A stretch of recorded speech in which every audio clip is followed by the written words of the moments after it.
We are back at the Murray Center for the second of a doubleheader between your Rhode Island College Anchormen and the University of Southern Maine Huskies. Mike Giammarco alongside Andrew Spaziano. And you know, Andrew, after what we just saw in the first game, it can only go up from there, as you said, and it's going to be a fun one here tonight. Yeah, definitely, and honestly, I'm expecting a far, far better game out of the Anchormen, who have played two very good games, even though one of them was a loss to Wesleyan. Last game, I thought they came out and played incredibly well against UMass Boston. It was everything, they did just about everything right in the first half, and in the second half, they started to slip their lead, which is at 20 points at one point a little bit, but they were able to close the game out, which was key.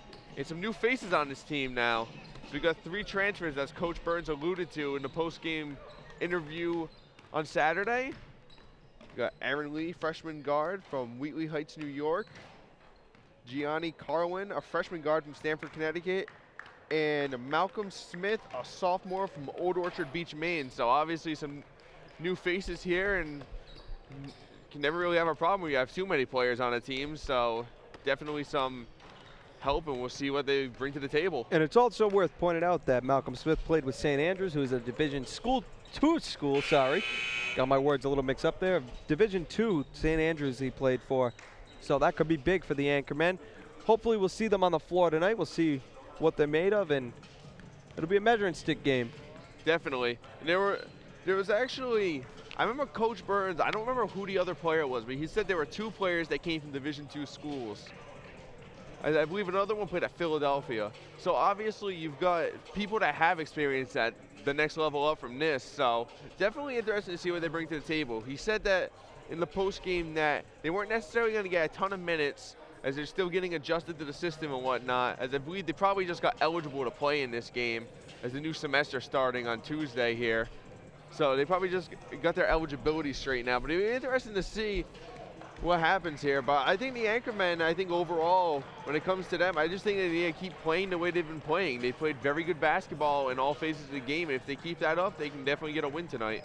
Absolutely. We're going to send you courtside for tonight's starting lineups.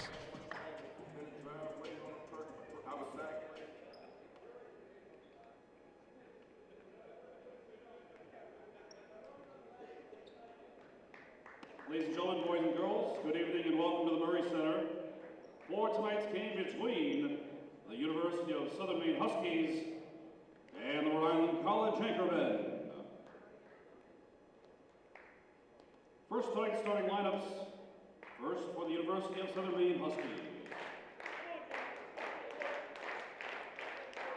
At guard, a 6'3" junior, number 11, Zach Leal. At guard, a 6'2" senior, number 1, Cole Liddy. At guard, a 6'2" senior, number 32, Jose Uchalafar. At forward, a 6'4" junior, number 50, Atencio Martin. And at center, a 6'8" senior, number 33, Ben Jackson. Head coach of Southern Maine, Carl Hendrickson.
And Andrew, it seems like Coach Burns has finally got his fixed starting lineup.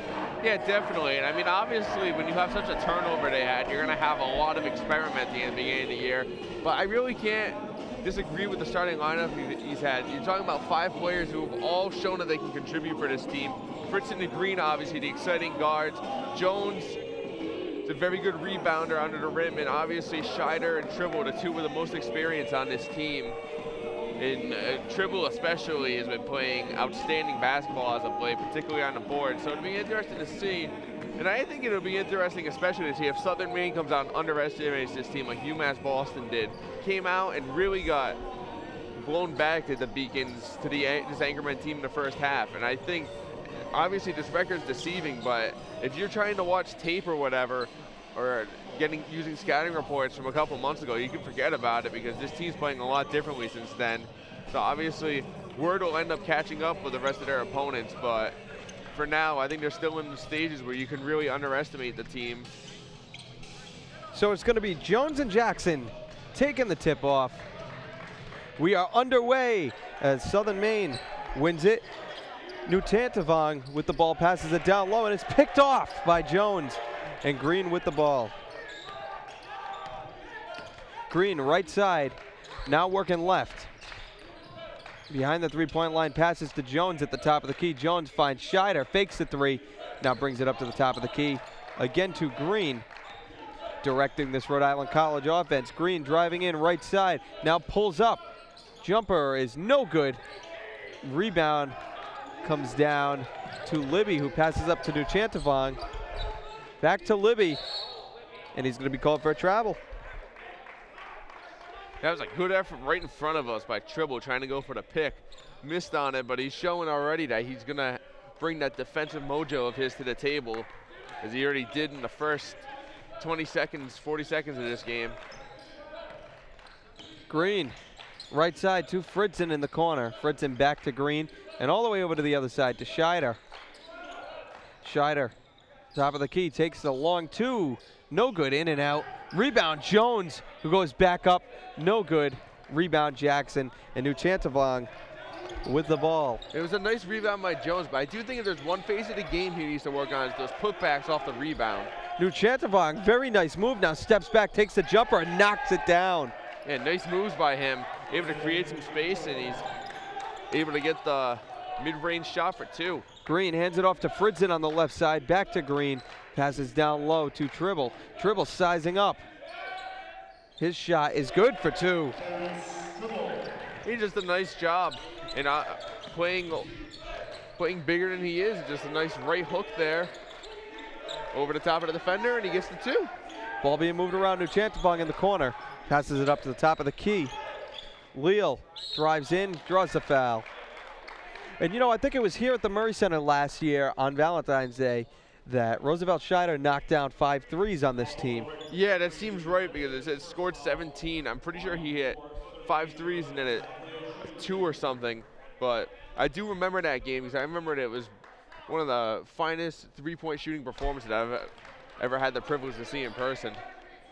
Leal misses his first free throw.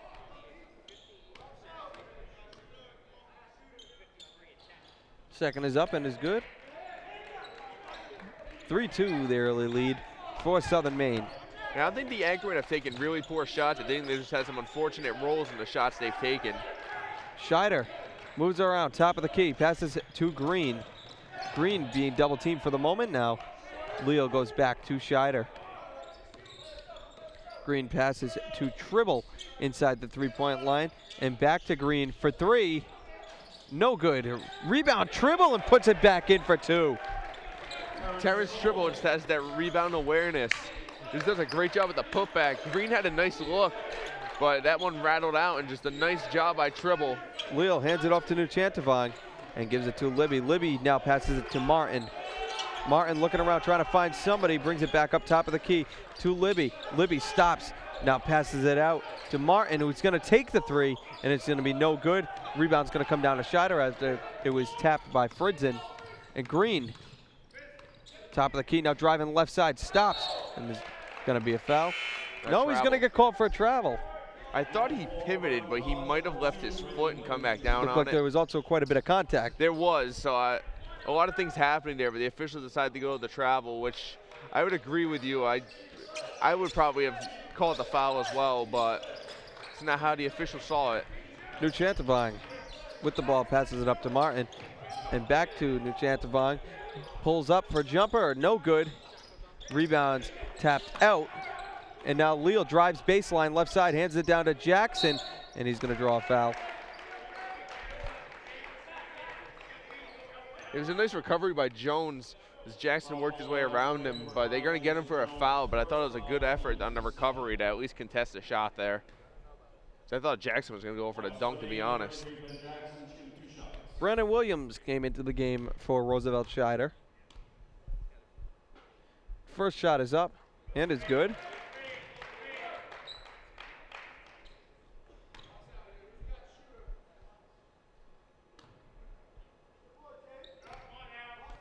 And he sets. Second is up and is good. Green controlling the Rhode Island College offense. Working left side to Fridson behind the three-point line on the left wing. Nice screen set by Jones. Fridson brings it back up to Green, who pulls up inside the three-point line and knocks it down for two. And Green's finally able to convert. He's had a couple of opportunities in this one. He's just had some bad luck with shots going in and out, but he's finally able to get his first points in the game. And obviously, I'm sure the Huskies will tell you how much of a threat they know Chris Green is. Martin stops, gives it to Nuchantavong, knocks down a three. And he seems like the kind of player you just can't give any space at all because they'll kill you with that space. Fridson, left side behind the three-point line, gives it to Jones, who hands it to Tribble. Top of the key to Green for three. No good, short on the shot. Gets his own rebound, however, thought about taking another one. He doesn't, gives it to Fridson. Now Green calls it back over to him. Green working left side, driving in, passes out to Fridson for three. Got it. Fridson, nice release there. He got some space. He's been pretty quiet in the opening minutes of this one, but he's finally able to get some space and get his first points. The Anchormen answer with their own three. Nuchantavong with the ball. Looking around. Off the screen from Martin. Gives it to Martin. Left side behind the three-point line. Now drives in. Sizes up with Tribble. Up off the board. No good. And a foul is going to be called over the back on Jackson.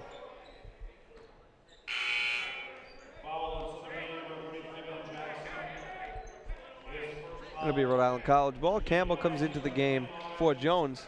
I think the Anchormen have done a pretty good job of working through this Southern Maine defense. They've been putting pretty tight defense, but they've done a good job of creating some space, running various plays and getting screens and giving their men some space. Green, top of the key, gives it out to Fridson in the right corner, now brings it back up. Deep beyond the three-point line, drives left side. He goes up for two. What a play. It's a quick drive. And I don't think we realize how much speed Fridson has. He flew to the basket there. Nuchantavong leaves Leal wide open in the corner for three, no good. Rebound, Libby, who's gonna draw a foul. And Libby, oh, go ahead. Go ahead. And Libby just did a nice job there on the missed shot, which was a very wide open shot, mind you, but he did a nice job with the putback, not able to get it, but he does get the foul. Libby will be at the line. First is up and is good. 11-9 the score. We're going to see our Southern Maine with 9, Rhode Island College with 11. We're going to see Malcolm Smith for the first time, see what he brings to the table here. Second is up and is good. 11-10 now the score. And Williams will be controlling the Rhode Island College offense. Williams passes it to Campbell and to the corner to Smith. No good on three. Rebound Martin. Nuchantavong with the ball. Passes to the corner to Leal. Leal drives in, may have gotten away with a little bit of a walk, goes up for two. And a walk makes a huge difference there as he's able to doing a nice job in midair, passing the ball from one hand to the other and getting the hoop there. But as you said, questionable travel that was uncalled. Fritzen fakes the three. Now gives it to Smith. Smith looking around, gets it up to Williams. Williams top of the key, back to Smith. Fakes the three, now steps in, takes a shot, no good.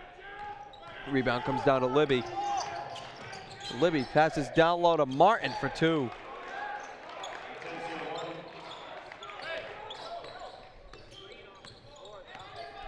Williams to Fritzen. Thought about the three, gives it back to Williams. Now to Smith. Smith brings it back up, gives it to Fritzen. Now ball being moved around, Tribble with it. Back to Williams, fakes the three, now steps in, hands it back to Tribble. Fritzen, 5 seconds on the shot clock. Moves around, takes the three, and knocks it down. So what a great job by Jimmy Fritzen. Honestly, it looked like he was going for the desperation heat, but a pinpoint shot there. So he already has 8 points in this one, a quick 8. Libby loses the ball. Ball went out of bounds off of Toman.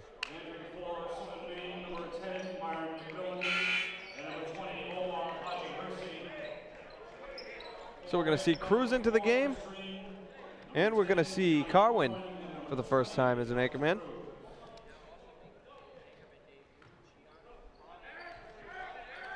Fritzen will control Rhode Island College offense. Tied up at 14. About 12 and a half to go, first half. Fritzen moving left side behind the three-point line. Now to the top of the key, drives in left, gives it to Cruz, who hands it off to Green. Green down to the corner to Carwin. Carwin drives in, hands it down low to Campbell, who's unable to handle it. Libby comes up with it. Leal drives in.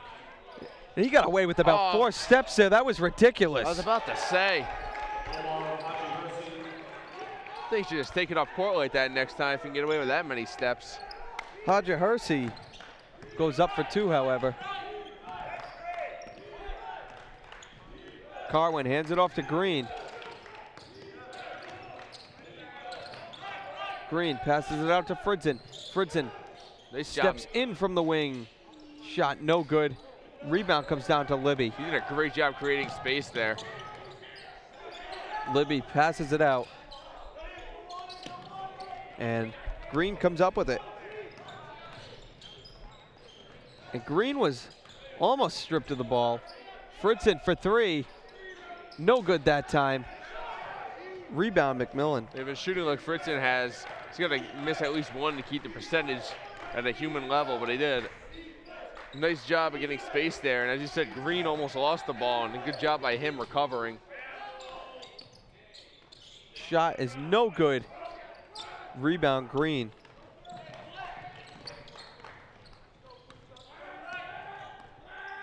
Green driving in right side, steps back. Shot was no good. Rebound comes down to McMillan. McMillan right side gives it to Haji Hersey. Passes it and back to Leal from Libby. McMillan driving in baseline. Looked like he was trying to get to Haji Hersey in the corner. It was deflected out of bounds. I think Cruz got a piece of that one.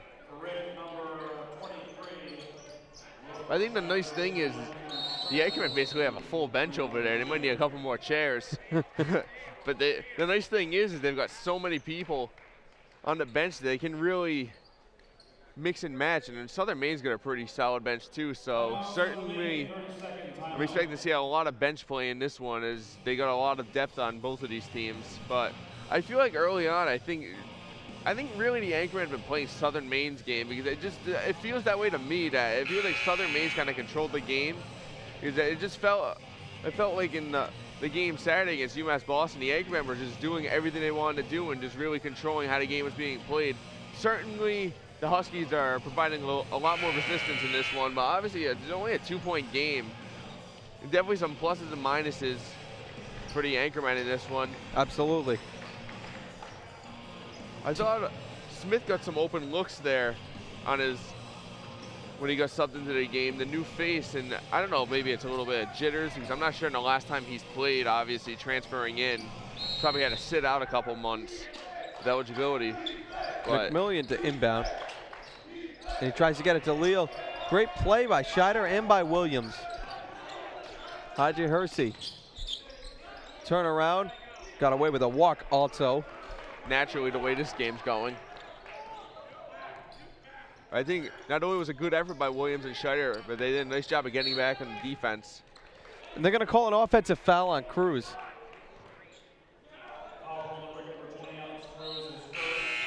And I didn't see it specifically, but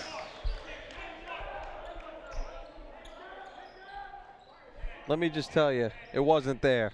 well, I'm assuming there wasn't much to see, McMillian with the ball. which is probably why I didn't see it. Didn't see it because it was non-existent. Exactly. Another non-existent foul called. Toman with the ball. Hands it off to McMillian. Gets it back to We've Nuchantavong. seen a lot of very existent travels that haven't been called in this game, though, Mike. Out of bounds, it'll be Anchormen ball. Also, you don't want to leave Nuchantavong open for three. Oh, no. As he is leading the team 17.5 points a game, shooting 49.2% from three-point range. That's ridiculous. He struck me early on just as a very good shooter anyways. Now, you can't give him an inch, I don't think. Green with the ball, passes it down to Scheider in the right corner. Scheider looking for something. Gets it back to Green. Green drives in, now steps back and doesn't take the shot. Gives it to Scheider for three, no good. And rebounded by Scott. I thought it was a wise pass by Green, and Scheider had the open three, just not able to convert. And I remember last year, Roosevelt Scheider was shooting about 40%. We thought that was incredible, but Nuchantavong shooting incredible 50%. As McMillian goes up on a little floater for two. Williams brings it up. 9:11 to go in the half. And Williams, top of the key, passes to Green along the right wing, up to Jones. Jones looking for somebody, finds Williams left side. Scheider fakes a three, now drives in, and he'll draw a foul. He'll get to the line.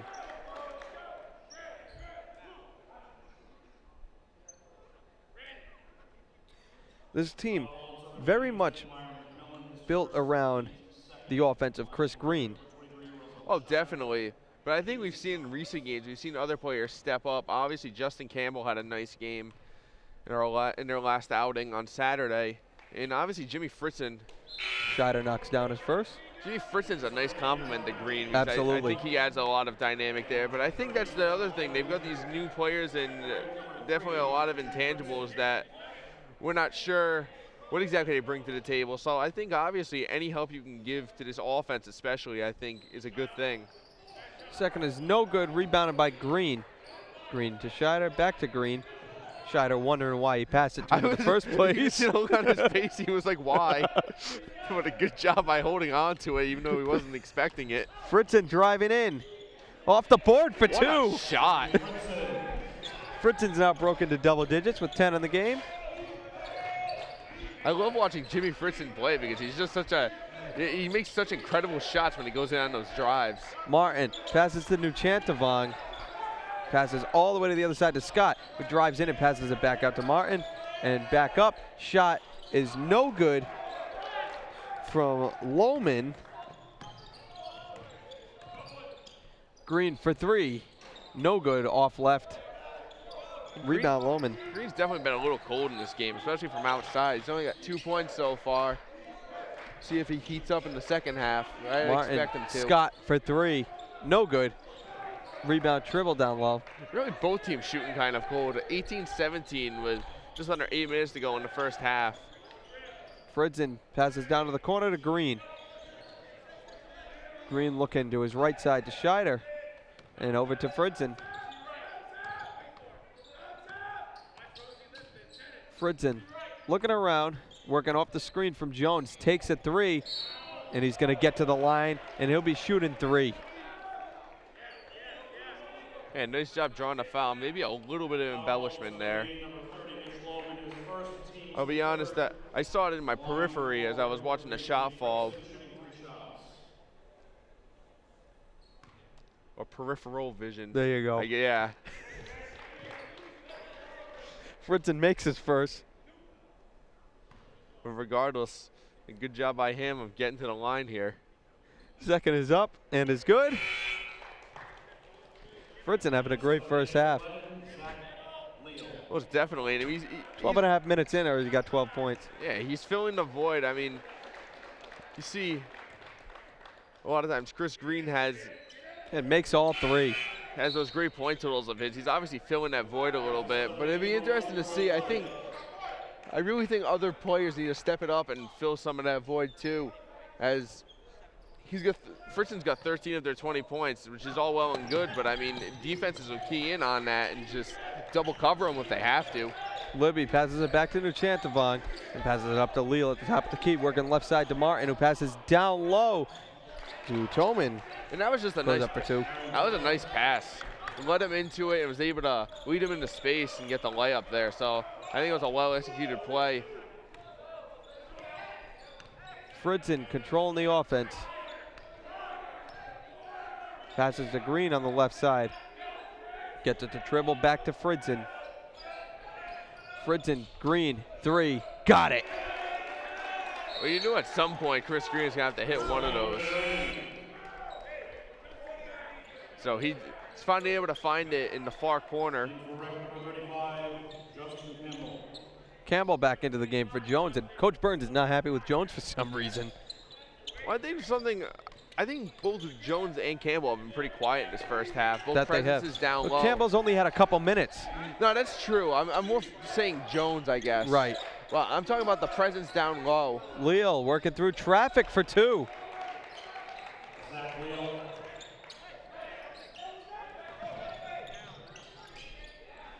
Ball on the left side behind the three-point line. Scheider.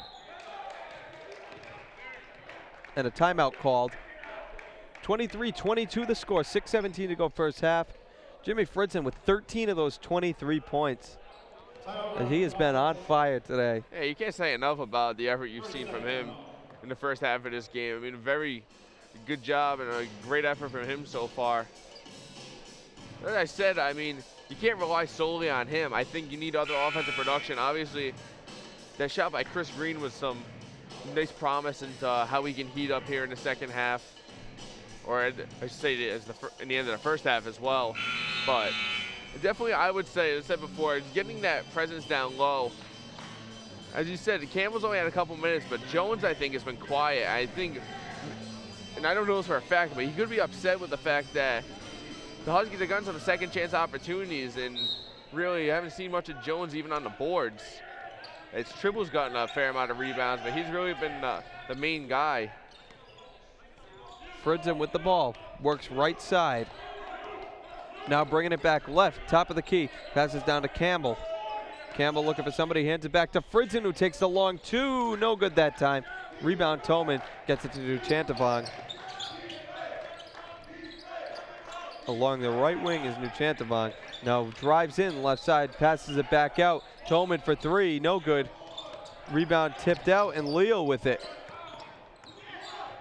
Yeah, Martin just made a nice play with the tip. He knew his guy was out there. Nuchantavong takes the three, misses it. Rebound Tribble. That was just good shot contesting there on Nuchantavong. As you said, as you pointed out, very good three-point shooter, but if you get a hand in the face, it's obviously going to diminish the quality of the shot. Green gives it to Tribble. Tribble working down low. No good. Rebound Toman. Nuchantavong now bringing it up. And gets it out. Libby passes it down low to Toman, and he gives it down in the paint to Martin, whose shot is no good. Rebound Tribble. Tribble looked for a foul. Scheider, right side, working through traffic, nice up for job. two. I think that's a part of Scheider's game we don't talk about a lot. He's very good at driving to the hoop and controlling his body to make those shots. We're so focused on his outside shooting, where we don't talk about that enough. And Libby may have just gotten away with close to 5 steps. I mean, I'm not surprised the way the first half's been called. Realistically 3, however, very blatant. Fritzen, left side to Scheider. Scheider looking around off of the screen from Campbell. Drives in right side, stops on a dime and steps back. Shot no good. Yeah, just not able to finish. That was a great sequence there by him, and unfortunately the shot just a little off. Leal working down low. Right side off the board, good for 2. And Leal's just got a big frame to him. He's 6'4", so he's got a little bit of height, but he's not necessarily got too much height. It's just I think he's got a big presence about him, so I think they just gotta deal with him. Scheider, 3. No good. Rebound, Campbell goes back up with it. He'll get to the line. Yeah, that was a nice board by Campbell. Was able to get the 3. Scheider almost got the lucky roll there, but not quite. But Campbell's going to go to the line here. But I will say, Mike, we've definitely got a better first half out of both teams than we saw in the first game. Campbell goes up, knocks down his first. You know, for a big man, Campbell's an extremely good free throw shooter. Hopefully you didn't jinx him, but I agree with you there. And I think that's just something Coach Burns must drill into this team. He's really about the fundamentals of the game. And I'm sure he's probably one of those coaches that makes his players shoot free throws at the end of every practice to try to hone in on it. Campbell goes up for a second, and he gets the lucky roll. Nuchantavong took control of this offense of the Huskies. Now he gives it to Leal, back up to Haja Hersey. Back to Nuchantavong, passes down low to Leal. Leal sizing up on Fritzen, and he's gonna get an offensive foul on the elbow. And I was about to say before the foul, he has such a height advantage there over Fritzen. I mean, I understand that he plays guard and that's naturally who you're going to put on him, but I just think that it's just not the right choice. I think sometimes, although you want to go position to position there, maybe you'd be better served putting somebody like Terrence Tribble out there when he's on the floor. Offensive foul's going to be called. They're going to call it on Jones. They're going to call it on Jones. I didn't really see much there. Neither did Coach Burns. He is not happy about it. It didn't look like he extended his arms at all, and it looked like I think they got it for the illegal screen. That they did. And so I didn't see Looked like a pretty valid screen to me. I agree with you. He wasn't moving, I don't think. He looked like he was pretty stationary. So definitely a missed call by the officials. Incorrect one in my book. Leal almost losing it, getting it back up to Nuchantavong. Passes it down low to Martin, and a monster block from Campbell. And a great job sliding over. It looked like Martin had a wide open chance, but Campbell said not quite. Williams behind the three-point line on the right side. Nice Driving move. left. Passing down low to Campbell, but is picked off by Haja Hersey. He did. And up to Nuchantavong. That's just one of those times where Williams really needs to shoot the ball. Nuchantavong goes all the way up for 2. He had a nice move there, and he created some space for himself. I think he would have been much better served taking the shot. He's very hesitant to do so, as we pointed out. Williams, right side behind the three-point line, gets it up to Fritzen at the top of the key. Fritzen drives left side, and he hands it off to Green in the corner, who drives baseline and passes to Tribble, who goes through traffic, and he'll get to the line.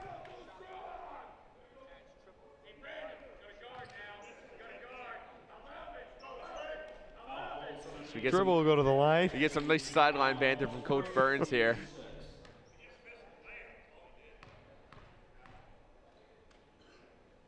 Tribble set, first is up, and good. But that whole play to set up these foul shots is just a nice sequence.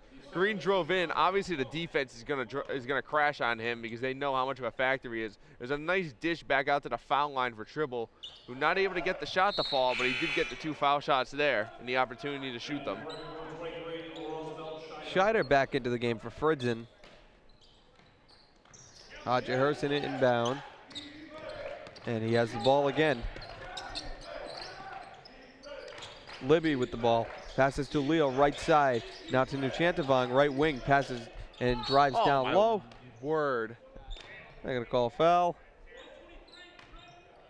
Looks like he may have rolled his ankle there. He's hobbling. I don't quite know what happened there, but I do know for a fact he got away with about 20 steps there.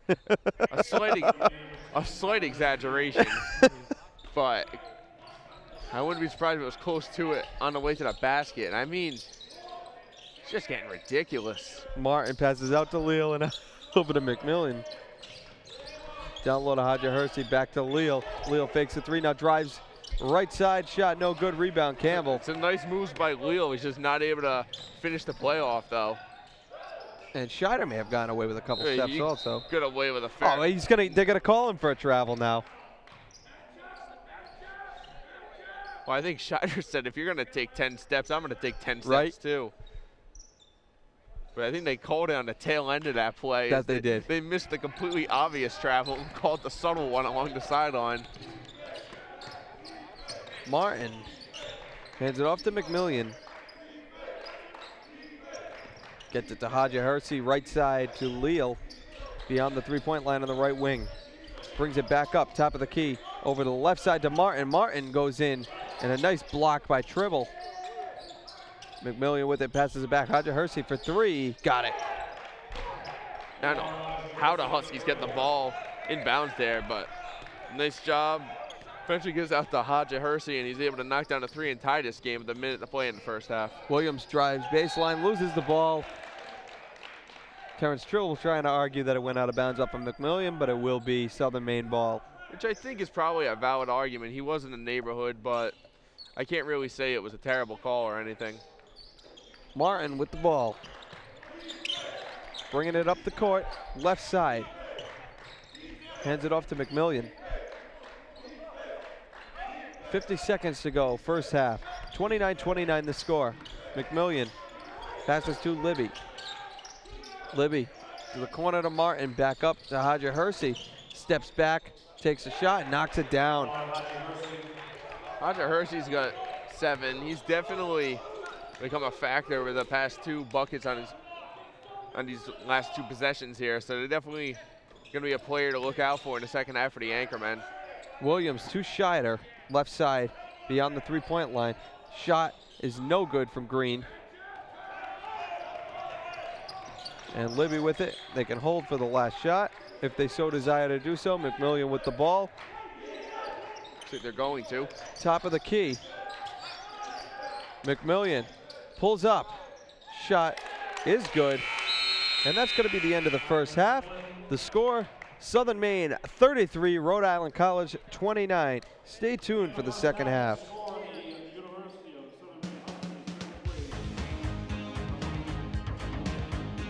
Rhode Island College Anchormen and the University of Southern Maine Huskies. Mike Gianmarco, as always, alongside Andrew Spaziano. Andrew, what can you take away from that first half? Well, I mean, there's not a lot to complain about the Anchormen's defense, Mike. I mean, really, I think they did a good job of contesting shots. I mean, obviously, Southern Maine, a very good shooting team. So you mentioned it during the break, they average about 80 points a game. So we're talking about a team that is known for their scoring. So, I mean, I think holding them to 33 in the first half isn't bad at all. But I think offensively, I think Southern Maine's did a good job of locking down on them. I think they've been playing very tight man defense, it looks like, for most of the half. Absolutely. And they're just putting a body on a body, and they're making Rhode Island College earn it. And I think they could do with taking some smarter shots. And I'm not necessarily saying the opportunities they've had have been bad, but they just haven't converted with them. So I think they need to go and understand how they're playing tonight, maybe go for some easier opportunities. They're only down by 4 here, and I mean, it's anyone's game, obviously. So I think if they do that, they have a good chance of pulling this game out. And it's going to be Rhode Island College ball to start the half. Dribble to inbound, and he gets it to Green. Campbell will be on the floor at the start of the second half instead of Jones, by the way. Coach Birds obviously wasn't happy about something Jones did at the end of the first half, so you have to wonder if Campbell being in the game is related to that conversation somehow. Fritzen driving in now, passing it back out to Scheider. Scheider driving in, going through traffic, no good. Good job by Campbell to keep it in bounds. Now Fritzen with the ball off the pass from Green. Green now with the ball off the pass from Fritzen. Left side, behind the three-point line. Green moving right, gets it to the corner to Scheider for 3, no good. Short on the shot, rebound Leal. And McMillian with the ball. Gets it to Martin, and now hands it off to Libby. Passes to the corner to McMillian and down low. And shot is good from Jackson. Yeah, good job. I didn't catch a number there for Rhode Island College. I'm not sure who completely overcompensated for the ball there, but left Jackson with a wide open opportunity down low. Fritzen with the ball beyond the three-point line. Looking around off the screen from Campbell. Drives in left side. And almost takes the ball back away as he misses his layup. McMillian with the ball. Top of the key, passes it right side to Martin, who drives in, passes it back on to McMillian, and to the corner to Libby, who passes it down low to Leal. Leal sizing up on Green and up for two. And they just got to do something about him. They're not putting, you've got Green and you've got Fritzen around, who are both outmatched height-wise there by Leal. And I think they just need to make an adjustment. As I said at the end of the first half, I would put Terrence Tribble on him. Tribble stands at 6'3", and Leal's at 6'4". And I mean, you've got Fritzen and Green, who are 6 feet and 6'1" respectively. So they're 3 or 4 inches shorter, and just Leal, as I also mentioned, just got a solid build to him. So it's just, and both Fritzen and Green are smallish guys. They're just got a small frame to him. So I think Tribble, even though he's just got a long frame to him, I think he'll do a good job, a better job of guarding him, because Leal's just having his way. He's got 9 points, and he's just feasted inside when he's been on those shorter guards of Rhode Island College. And there's really not much that I think Fritzen or Green can do just with the height mismatch. I don't necessarily think it's bad defense by them. It's just they're at a physical disadvantage, and they're just not able to keep up with that height. So I just think the Anchormen have to adjust somehow, even if they want to switch to a zone maybe, or force 3-point shots right now, especially while Nuchantavong is not in the game. Green for three. No good, in and out, rebound to McMillian. I will say, I think the Anchormen are forcing the three a little bit. They need to be better served trying to work the ball inside. Libby, 3 steps and up for two.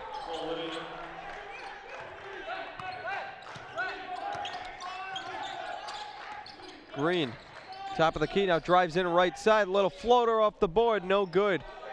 Rebound comes down to Jackson. I think the key for the Anchormen right now is gonna get a stop here, just have a couple of good possessions. Don't let this game get out of hand. Martin knocks down a 3 on the left side.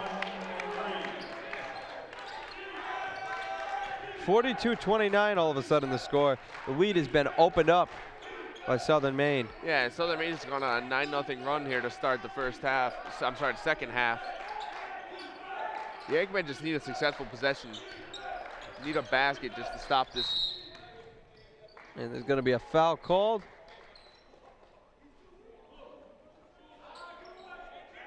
Foul's going to be on Leal, it looks like.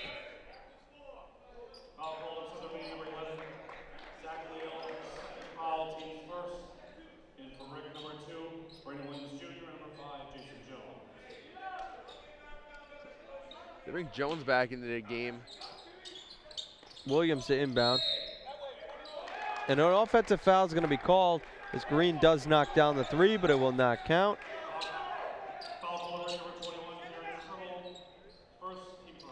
They get Tribble for the foul, and it was sort of away from the play, so I didn't catch exactly what it was.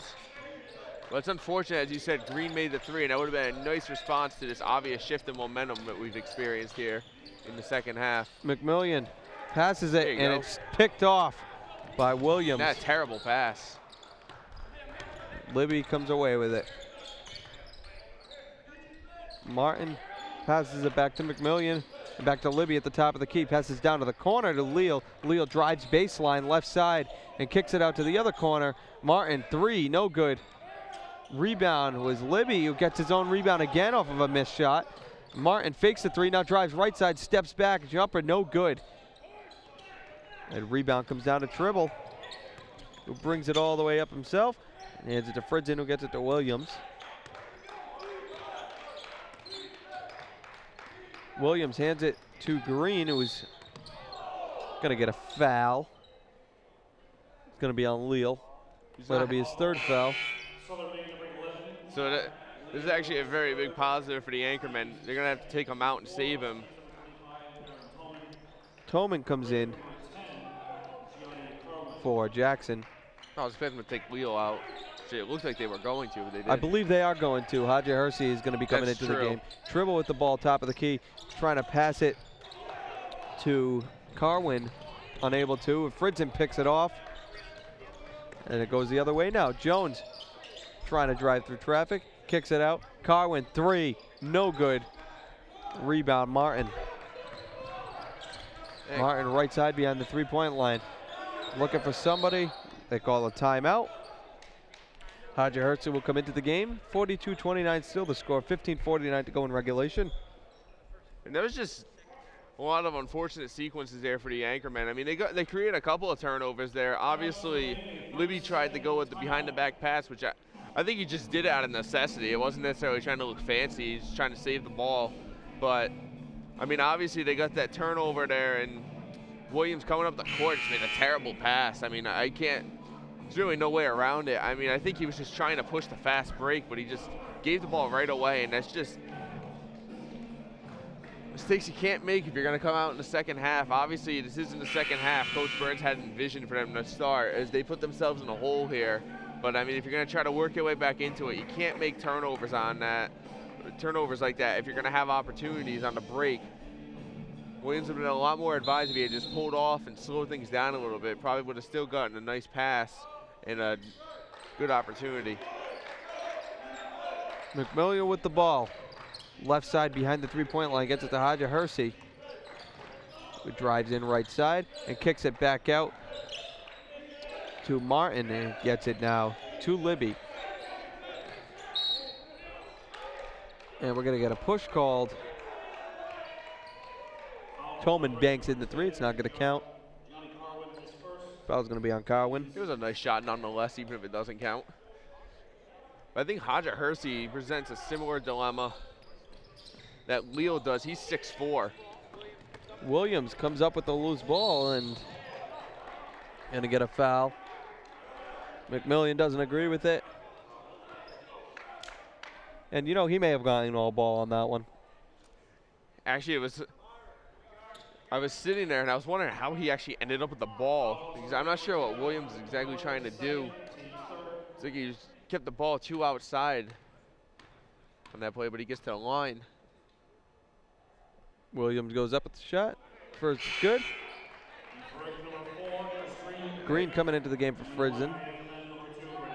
They just got to figure it out offensively. They just got to figure out, get people open. And if you're going to get open, you're going to make the shots. And that's the other problem they've had. They've had open opportunities. They haven't been able to convert them. Second is up and good. I think the big thing here is if you can get a stop at another basket, you can kind of turn this game around, even the momentum out here in the second half. Obviously, the first 5 minutes have been all Huskies. So they got to figure it out and get a stop here and another basket. Shot from Tolman, baseline is good. And Williams with the ball. Williams moving left side, hands it off to Green. Green to Williams, fakes the shot, drives baseline. Nice pass. And passes it to Jones, who is able to handle it. Kicks it back out to Green for 3. No good. Rebound, Tribble. Back to Green. Green passes down to Jones for 2. Yeah, nice feed there. McMillian with the ball. I wouldn't even say Green had a wide open 3 by any means. It was pretty contested, but a great job by Tribble. Ball's out of bounds. It'll be Anchorman ball.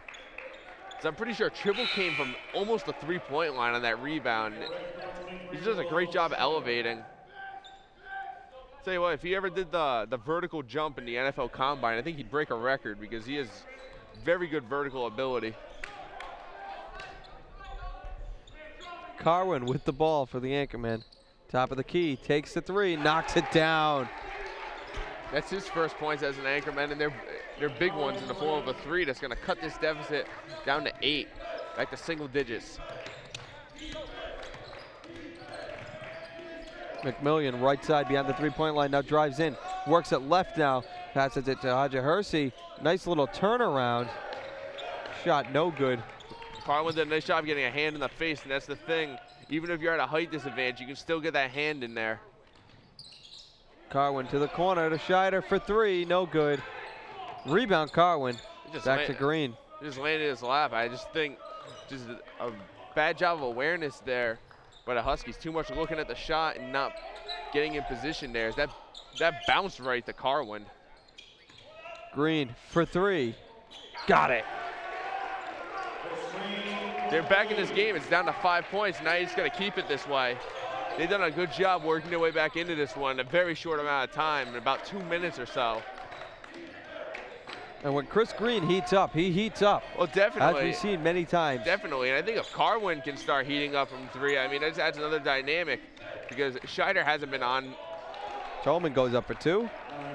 Scheider hasn't been on from three tonight, unfortunately. So if they can get another dynamic there with somebody else that can heat up, then I think that definitely adds another whole facet to your offense. Green passes to the corner to Scheider. Scheider brings it back up to the top of the key.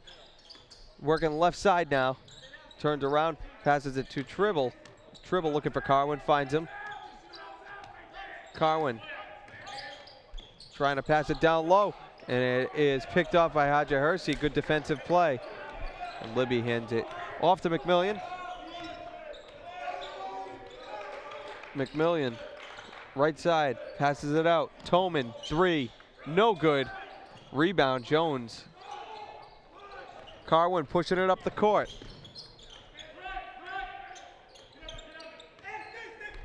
Carwin working left side, gives it to Scheider in the corner.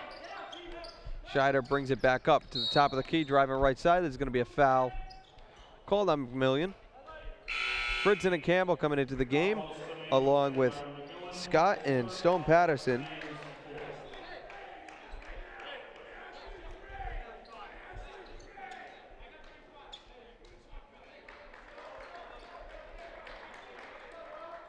Scheider to inbound. Green gives it to Fritzen. Fritzen looking around. Off the screen from Jones. Drives in left side, passes it out to Green. Green tries to drive baseline, now steps back, takes the three, no good. Rebound, Campbell, who goes up for two. That's a nice job. I mean, that three was way off by Green, but nice job by Campbell. He was in great position under the basket. He's able to get the easy feed there from right under the hoop. Ball being moved around by Southern Maine into the corner to Stone Patterson, who drives baseline, now takes it back out and passes it down low.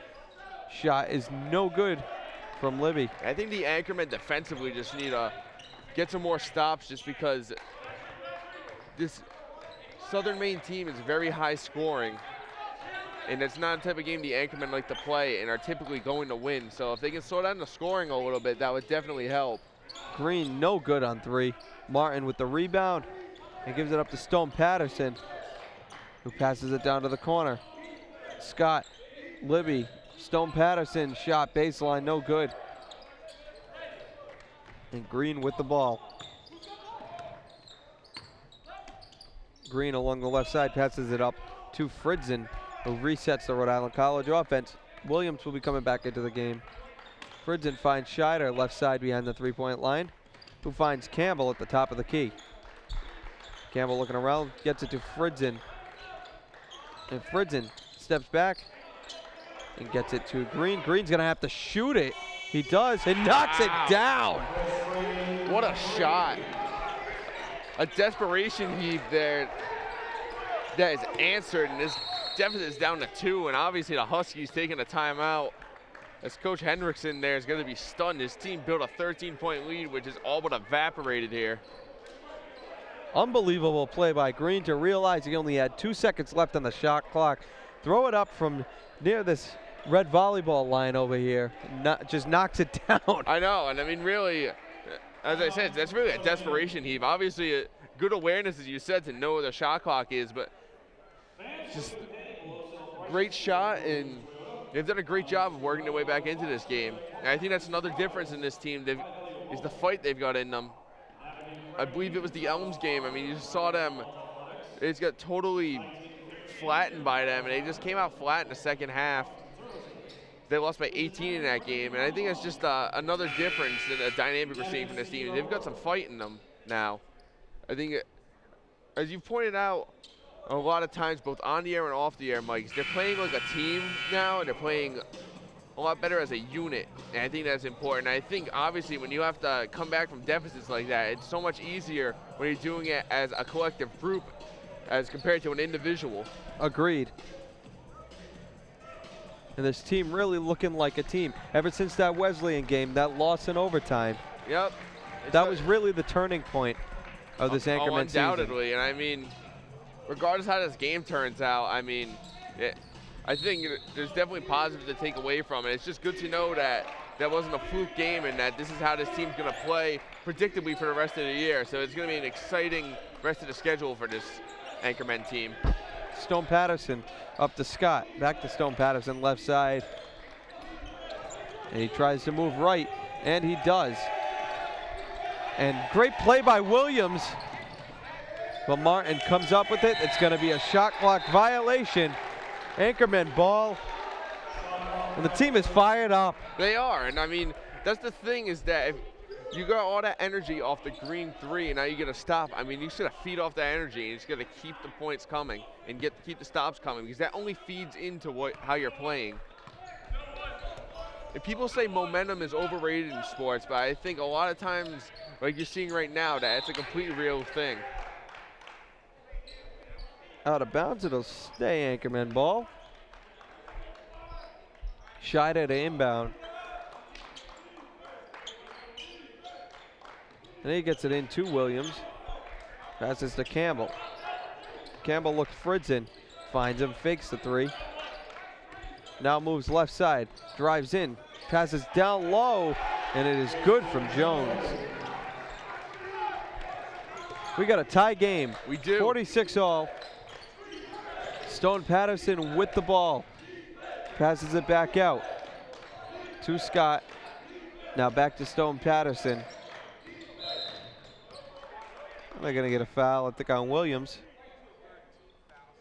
Carwin to come into the game for the Anchormen. Green also to come back in. I think it's interesting to see with these new players who Coach Burns decided to go to. We haven't seen any of Aaron Lee. We saw a brief little bit of Malcolm Smith, but obviously Gianni Carwin seems to be his favorite tonight of the newbies about who he's going to turn to, as obviously he's liked what he's seen out of him and he's going to stick with him. Leal trying to pass it to the corner. Great play by Carwin, who picks it off. And Carwin is off to the races. He goes down and unable to get the shot off, however, but does get it back to Fritzen. He definitely looked like he wanted to go to the house with that one, but still able to get out the Fritzen, set everything up.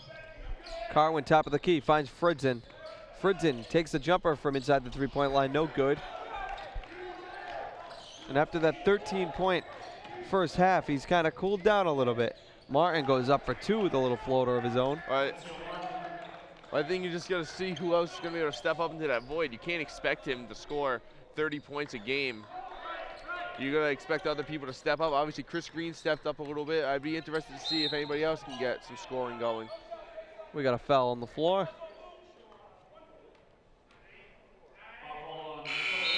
What they're going to say it was before the shot.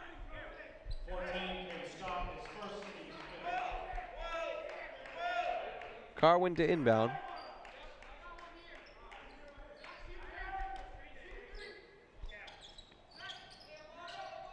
And Carwin gets it into Fritzen. Long three, knocks it down. They've got a lead, Mike. 49-48 the score.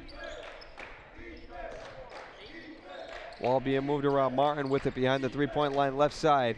Brings it back up to the top of the key. Gets it to Stone Patterson. Stone Patterson back to the left wing to Martin. Martin fakes the three, now drives in. Steps back, takes the shot, makes the shot off the board. And that was a nice shot. I mean, there's a lot of contention there. Tribble had good position, had a hand right in his face, and just, I mean, sometimes just somebody's going to get off a good shot on you, and no matter what you do, it's going to go in. So really, just a good shot. Fritzen for three, no good. They're going to get a foul on Jones. I think it was an over the back is what it looked like. So an interesting dynamic here with the game with 7.5 minutes to play is that Jones has 3 fouls, so I'd expect probably to see more of Campbell. And this is where really the team probably can't wait to have Shaquem Smith back because it's just another big body. Absolutely. But this game's really turned into a tight one. Obviously, the Anchormen came out really flat to start the half, but they've done a great job rallying as they trail by 1 now. They're briefly having the lead. So, I mean, obviously Coach Burns got to like the fight he sees in his team and the ability to rally like that. And, I mean, that really just shows the effort in both sides of the game. Obviously, defensively to generate the scores, to be able to go on and run, and then obviously converting as well. I mean, Williams making some unbelievable defensive plays along with Carwin. yeah, definitely. I mean, we've seen flashes from Williams. Carlin's obviously a newcomer. We didn't really know what to see out of him, but he made a nice play a couple possessions ago, able to generate the score. Almost took that one in for the layup. But definitely like what I've seen out of Carwin. We haven't seen a lot of Smith or any of Lee, so it'll be interesting as the season wears on how much we see of them. And I'm sort of surprised given how much Coach Burns alluded it. It didn't seem like we were going to see much of them at all, but obviously he's liked what he's seen out of Carwin, so he's going to give him some minutes. Nuchantavong finally back into the game. First time we've seen him in the second half after getting hurt in the first.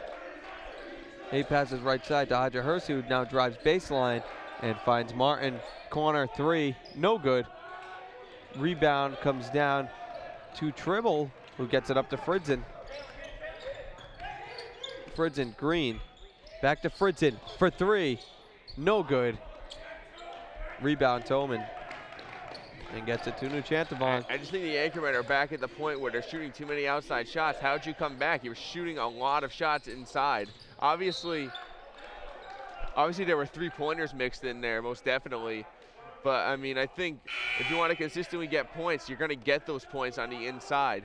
So I think they really need to turn back to that game. Just because you're back within 1 point doesn't mean you have to keep shooting outside threes. I think you'd be a lot more better suited if you try driving in or working it into somebody like Campbell. Leo with the ball, tries driving baseline, turns around, hands it down, and he is stripped. Tolman was stripped. It was a nice pass, but it was even better defense there. It was a nice feed to get an open opportunity, but the ball gets knocked loose for an Anchorman turnover. Fritzen hands it off to Green. And Green finds Scheider. That's his to Fritzen. Fritzen, Green, 3. Got it! Chris Green with 14 now. I was about to say, it's a bit of a modest night for him from what we've seen, but I mean, still a solid outing from him. 52-50 the score. Martin pulls up, no good. Rebound Tribble. And now Green with the ball.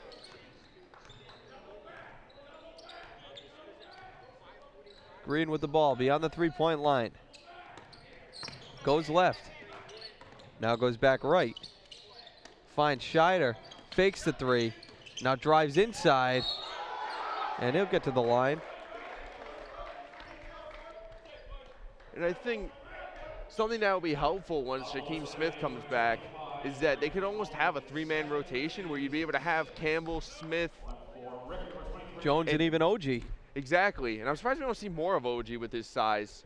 But it'd be nice to be able to have 2 of those big bodies out in the court at once. Scheider makes his first.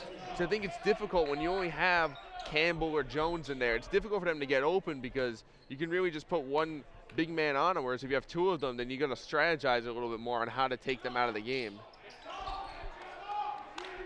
Nuchantavong with the ball. Nice little behind the back move, gets it up past half court. Beyond the 3-point line, now drives in, passes it back out to Martin. Back to Nuchantavong in the corner. Scheider playing him really tight. They're going to get him for a foul, which I thought he was playing tight defense. I didn't see much of anything there, but he did a nice job. Obviously, we touched on earlier, Nuchantavong shooting a absurd amount percentage from three-point range. So you're not going to give him any breathing room out there, and Scheider's done a pretty good job of that. Martin drives in. Floater no good, gets his own rebound, however. And he'll get one, and we'll go to the line. 5:05 to go in regulation. 53-52. Anchormen lead the Huskies. Yeah, we've had a very good game, and definitely a back-and-forth dynamic here in the second half with the Huskies jumping out to the big lead and the Anchormen coming back. But things have definitely evened out, and it'll be interesting to see who gets the momentum swing here down the stretch. See, he misses his free throw. Dribble comes up with the rebound. And Fritzen with the ball. Fritzen working right side, hands it to Green. Green back to Fritzen. Fritzen looking for something. Now he drives in, and he'll get to the line.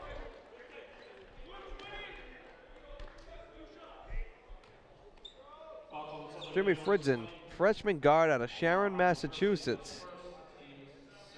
And I think definitely when we came into the season, we're looking to see with all these new faces who was gonna shine and sort of stick out. I think Jimmy Fritzen's probably, along with Chris Green, but Chris Green's already.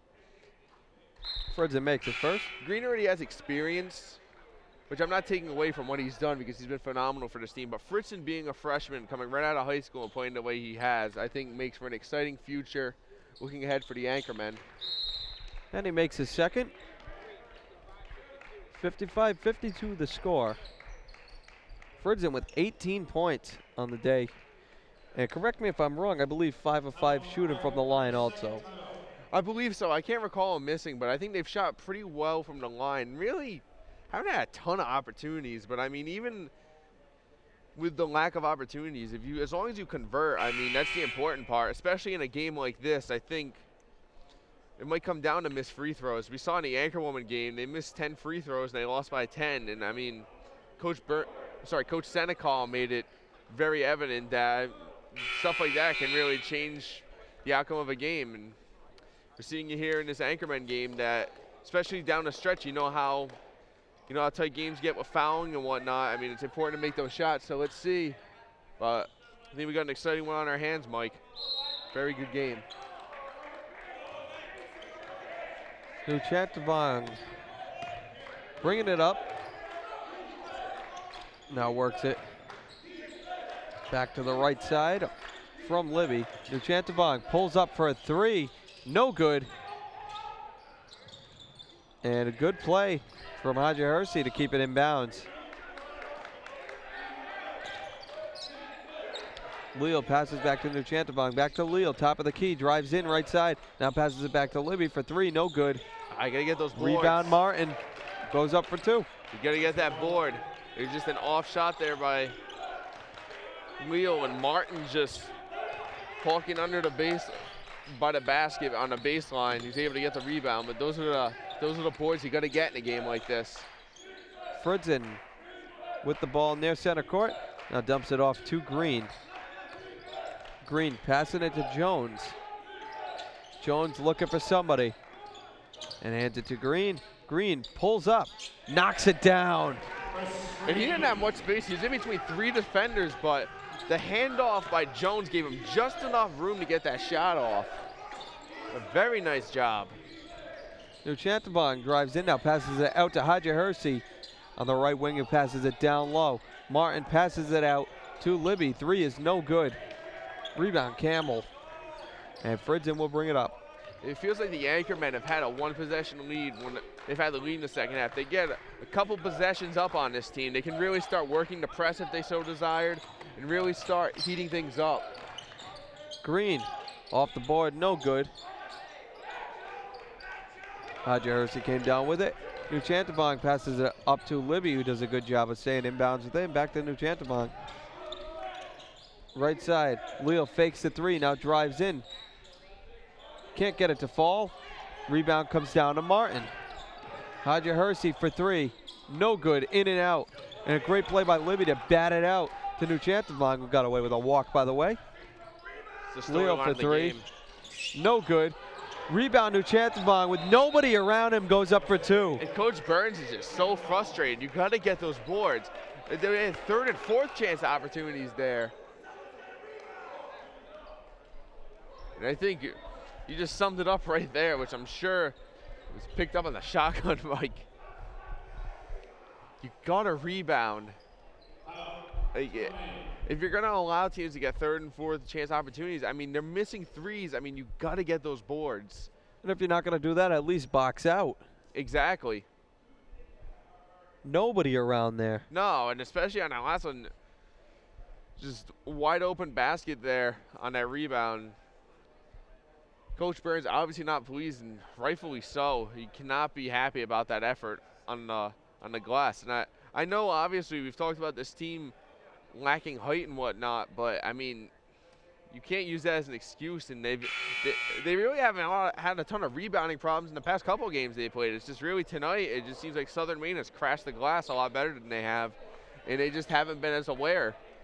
So definitely could be a big factor in this game, especially if the Anchormen end up coming out on the losing end of this thing. They're going to have to look back and look at all these shots. They could have had opportunities on the rebound to take possession of the ball. Fridson with the ball.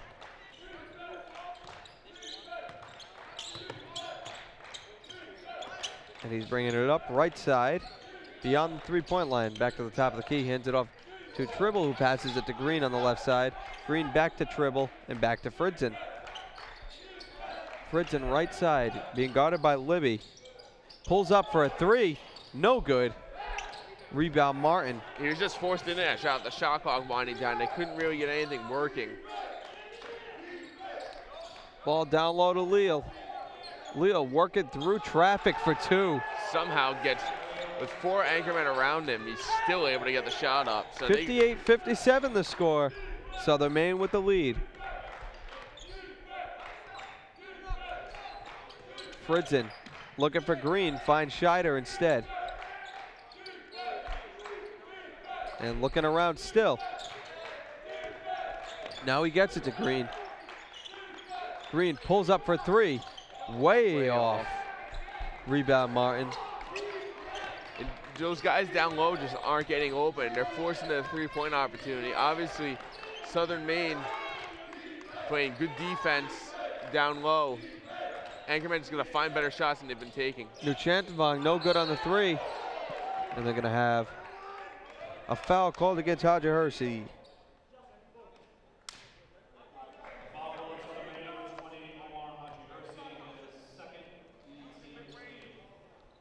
So it looks like Campbell will be at the line for the Anchormen. And they're in a bonus. I just saw Nuchantabong take that shot and said, oh no. And actually, it looked like he had a pretty good shot on it. It's just a little off there. So Campbell will be shooting 1-1. First is up and is good, so he will have a second.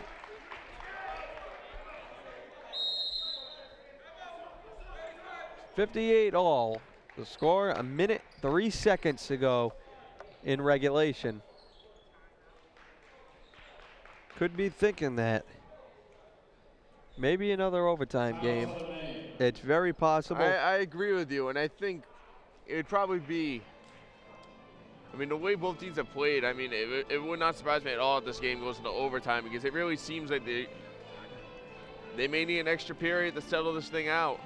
But really nobody in a ton of foul trouble for either team. Leal's got 3 and Jones has 3 for the Anchormen, but nobody else. I mean, I think both of these have played pretty clean. I mean, the officials haven't called a ton of fouls, and obviously, as we know, Mike, they have not called many travels at all.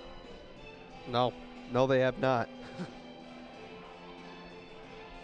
So take what you can. Yeah. Get away with it.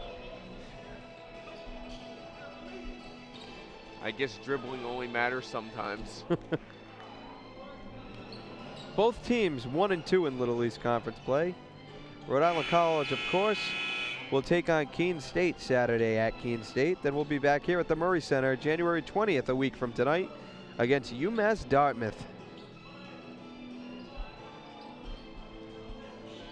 The Anchormen have a stretch from February 2nd to the 13th where they play 4 straight conference road games. So it's going to be a tough stretch for them. And it was really playing all those games away from the Murray Center. It's going to be interesting to see how they react.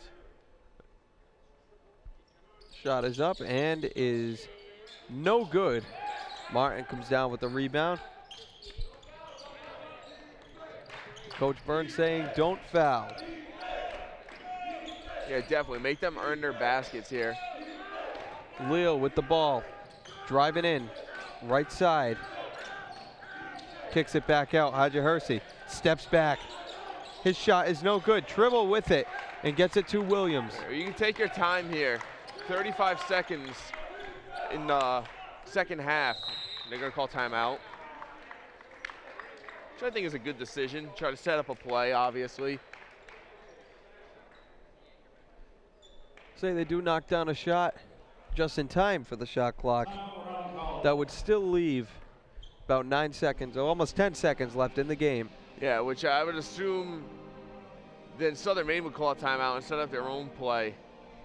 But, I mean, we got a good one here, and I thought it was a good defensive possession there. Haja Hersey got off a really bad shot. Got nothing but glass, and they got the rebound there.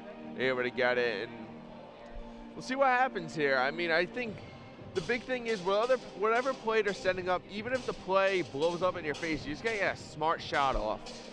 And I know they've been trying their luck from three-point range, and honestly, they've taken a ton of threes in this game. They've had to easily have crossed 20, I would think. They've taken a lot. But we'll see what they decide to do. I would almost be tempted, although it is difficult because you have Tribble and you got to keep him in the game. But I was going to say, I'd almost be tempted to put Jones and Campbell to have 2 big guys out there. But of course, you got Tribble. You can't really take out of the game in this situation. Tribble 2 inbound. Gets it to Green. Green working right side. Beyond the 3-point line. Looking for Fritzen. Hands the ball off to him. 10 seconds on the shot clock. Gets it back to Green. Green. He's got to take a shot. Takes the 3. No good. Rebound Scheider. All right. And a timeout called by Coach Burns. 8.7 seconds to go. 58-58 the score. And you just got to get a better shot than that. I mean, really, they just worked themselves the wrong way. He passed it up to Fritz. He ended up at that red volleyball line here, which is basically at half court. So, and at that point, you've got 10 seconds on the shot clock, and then he passes to Green. Green's just creating space for himself because he knows he's going to get a shot off. I'm not sure what they drew up there, but obviously it did not work. So hopefully Coach Burns draws something up that works here, that can get him an open shot. I would say try to get something mid-range. Try to get Green or Fritzen, or really even, I think Scheider can hit a nice mid-range shot too. I mean, he hasn't hit well from the 3-point line beyond 3 tonight, but I think if you can get somebody like that, especially Scheider has experience playing with the Anchormen last year, and obviously Terrence Tribble is a junior, and he has plenty of experience in these situations. I'd be interested to see what they draw up, who they try to get the ball to. I think the obvious answer is Chris Green, but you do have people who can shoot the ball on the court, most definitely. Green will inbound. And he's got to get the ball in bounds. And he does to Campbell. And they're going to say he was over the line. He wasn't. I don't believe he was either. He wasn't. That was a bad sequence anyways. They had to throw the ball in. Nobody could get open. 7.4 seconds to go. Huskies ball. And just bad execution on the Anchormen part. I think Green was too hesitant. I mean, not really anyone was open, and Campbell was not over the line. I don't believe he was either. I'll go to my grave saying that. His foot was behind the line. I mean, it was close, and he was on the tips of his toes, but he did get the ball away, so I think that was a terrible officiating call. But you just got to play stout defense here. They're going to be probably looking for the Chantabong, I would think would probably be my obvious choice, knowing how good of a shooter he is. But they got some pretty good shooters. I mean, you can go with Haja Hersey. I mean, you can go with a lot of different options we've seen here with the Southern Maine team. But now you're playing for overtime, obviously. Absolutely. So you're not going to get a shot. They're obviously going to play for the last one. Now, if you were Coach Burns here, would you foul? I probably wouldn't. Well, what do they have? 1 to give? 2 to give? Think about it. I guess it depends on the opportunity. You raise a great point there, Mike. No Chantavong is going to go up with it, and there's going to be a foul on the play.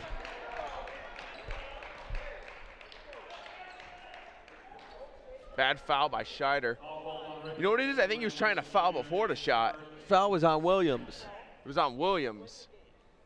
I didn't see the foul on Williams. I saw Scheider looked like he was trying to force the issue.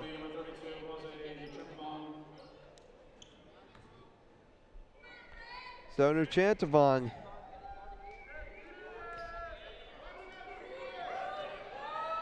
Makes his first. Now, 0.3 seconds left. Either way, you could do it. Intentionally miss it, wastes the clock. You make it. Still only 0.3 of a second. Seriously. Southern Maine will improve to 2-2 in conference play. Rhode Island College will drop to 1-3. Your final score, 60-58. Huskies win. There's the heartbreaker. And really what it came down to was... Yeah, it was just the last, it was that last possession there, and they just kind of blew up in their face, unfortunately. And they just weren't able to get it in bounds. I still say that was a terrible call by the officials, but I mean, regardless, I mean, I think, even though you can say the call was bad, which I think it was, I think it comes down to the execution on the inbounds to begin with, and it wasn't good execution. Absolutely. They ended up passing out to Campbell, who you obviously know isn't going to shoot the ball from outside. The big guy, he finally was able to break free near half court. You shouldn't have put yourself in that situation. I think it's just unfortunate way to end the game. And looks like we'll have Jason Jones coming by. Andrew, I'll send it down your way.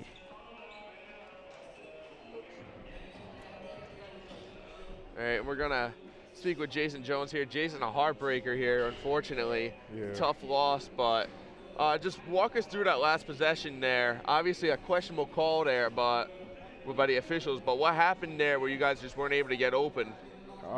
Coach called the play on the sideline.